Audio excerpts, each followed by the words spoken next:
আজি ভিডিঅ' এটা পালো কিবা মৌচুমী গগৈ নেকি তেওঁৰ ঘৰ ডিব্ৰুগড়ৰ টিংখঙত তেওঁক আজি গুৱাহাটীত থাকে তেওঁ অৰিজিন ঘৰ হল নলবাৰী ভূপেন দাস নে কিবা আৰু নামটো নাজানো তেওঁ মাৰ্ডাৰ কৰিছে চুৰিৰে একদম হানি মানে মাৰি পেলাইছে কিবা অবৈধ সম্পৰ্ক আছিল নে কি আছিল মানে নিউজ বিলাকে কৈছে দে যিজন ভূপেন দাস বুলি যিজন মানুহ আছিল যোনে হত্যা কৰিছে তেওঁৰো হেনো দুটা ল'ৰা ছোৱালী নে কিবা আছে দুটা সন্তান আছে আৰু যে কি নহওক আৰু সেই মাইকীজনী মানে মৌচুমী গগৈৰো এজনী ছোৱালী আছে 10 বছৰীয়া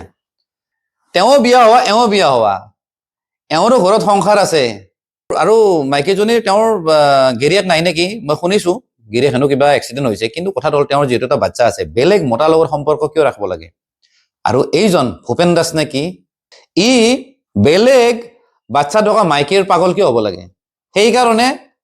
মই প্ৰায় ভিডিঅ'বিলাকতে কওঁ কিছুমান কথা যে তিৰি পাগল নহবি বোৱাৰী পাগল নহবি মাইকী পাগল নহবি আৰু মাইকীবিলাকো কওঁ যে মতা পাগল নহবি তহঁতে সেইকাৰণে মই ভাবিলো আকৌ মই এইটো এনেকুৱা টাইপৰ এটা মই ভিডিঅ' বনাম মই সচৰাচৰ মানুহবিলাকে গালি পাৰে যে তই আৰু বেলেগ কাম নাই তোৰ তই এই মতা এই মাইকী কাৰোবাৰ তিৰি বোৱাৰী এইবিলাকৰে কথা পাতা সেইকাৰণে ভাবিলো মইতো ভিডিঅ' বনাই লাভ নাই মোৰ নিচিনা আৰু বহুত ভিডিঅ' বনোৱা মানুহ আছে ভিডিঅ' বনাই একো লাভ নাই মই ভাবিছো আজি মই চাওক এইটো ষ্টুডিঅ'ত আহিছো আমি এজন ডাইৰেক্টৰো আছে তেওঁ খুব ডাঙৰ ডাইৰেক্টৰ মই তেওঁৰ নামটো নকওঁ বাৰু আৰু প্ৰডিউচাৰ আছে আমাৰ পল্লৱ মোৰ আগৰে চিনাকি খুব ডাঙৰ প্ৰডিউচাৰ বহুত ডাঙৰ চিনেমা তেওঁ প্ৰডিউচ কৰিছে আমি ভাবিছো যে সমাজখনক ভাল এটা মেছেজ দিয়াৰ কাৰণে আমি এখন চিনেমা বনাম যাতে অবৈধ ৰিলেশ্যন বা অবৈধ সম্পৰ্ক সমাজত যাতে নঘটে বা কমচে কম যিখিনি বিবাহিত মানুহে যাতে সেইবিলাক বাদ দি যাতে নিজৰ ল'ৰা ছোৱালী বা নিজৰ পৰিবাৰৰ প্ৰতি যাতে অকমান দায়িত্ব যাতে লয় বা ৰেছপন্সিবিলিটি যাতে থাকে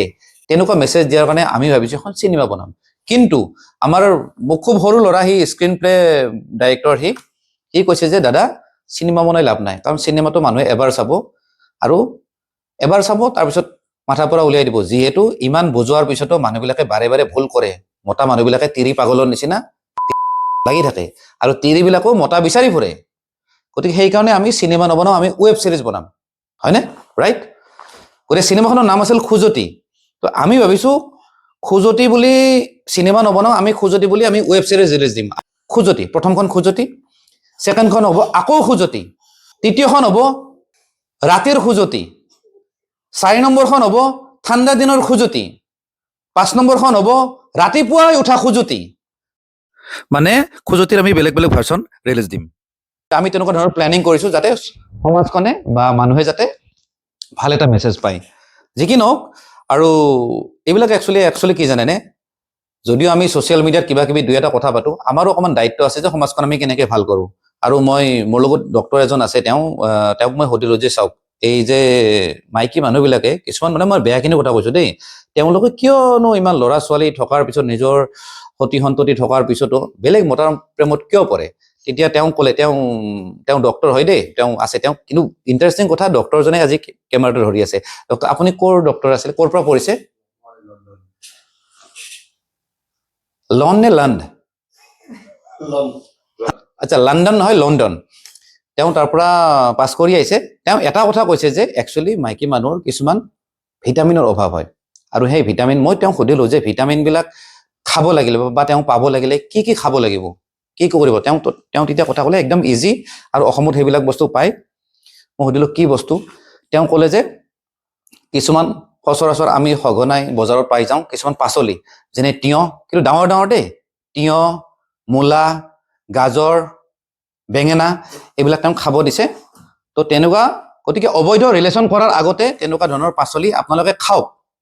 দেই এইখিনি তেওঁ মানে এজন ডক্টৰ আছে তেওঁ বিখ্যাত ডক্টৰ দেই মই নামটো নকওঁ বাৰু মতাখিনিকেও ক'লে যে মতাখিনিৰ কথা আপুনি ক'লে নহয় মতা মানুহখিনিৰো হয়তো মানে ডেফিচিয়েঞ্চি হেনো মানে তেওঁ ক'লে ভিটামিন ডেফিচিয়েঞ্চি বুলি ক'লে ন ভিটামিন ডেফিচিয়েঞ্চি কিবা কি ভিটামিন চি ন তেওঁ ক'লে যে ভিটামিন চি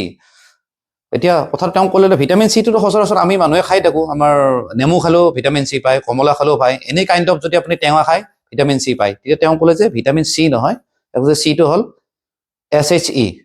আচ্ছা যে কি নহওক মই ভিডিঅ'টোৰ যোগেদি মই এটাই মেছেজ দিব খোজো যিহেতু আপোনাৰ ল'ৰা ছোৱালী আছে বা আপোনাৰ এখন ফেমিলি আছে আপুনি বেলেগ মাইকীৰ পালাত পৰিব নালাগে যদি আপুনি মতা মানুহ হয় আৰু মাইকীখিনিকো কৈছো এই দৰকাৰ নাই বেলেগ মতাৰ পালাত পৰিব নালাগে নহলে আল্টিমেটলি কেতিয়াবা জীৱন ধ্বংস হ'ব কেতিয়াবা আপোনাৰ ল'ৰা ছোৱালীৰ পিছত ডাঙৰ হোৱাৰ পিছত কি মুখ দেখাব যে মোৰ মা এনেকুৱা আছিল মোৰ দেউতা এনেকুৱা আছিল তে এইবিলাক পালাত নপৰিব দেই একদম ৰিকুৱেষ্ট কৰিছো আৰু মতাখিনিক কৈছো যে ভাই তোমাৰ যদি ঘৈণী যদি আছে যদি বহুত শকত হৈ গৈছে বা পুৰণা হৈ গৈছে তুমি এটা কাম কৰা কমচে কম মুখখনত তুমি শ্ৰীদেৱীৰ ফটো এখন মাৰি লোৱা কিন্তু বেলেগ নাচাবি ভাই ঠিক আছে চোৱা তোমাৰ লগত যিখিনি আছে সেইখিনিক লৈ সন্তুষ্ট থাকা আৰু মানুহ তেনেকে সন্তুষ্ট থাকিব লাগে আৰু মই ভিডিঅ'টো বেছি দীঘল নকৰো কাৰণ বেছি দীঘলীয়া কৰিলে মোৰো মুখেদি কিবা কিবি কথা ওলাই থাকিব মই গালিও খাম বা আপোনালোকে মোক গালি পাৰিব গতিকে মই ভিডিঅ'টো ইমানতে সমাপ্ত কৰিলো ভালে কুশলে থাকক ধন্যবাদ জয় আই অসম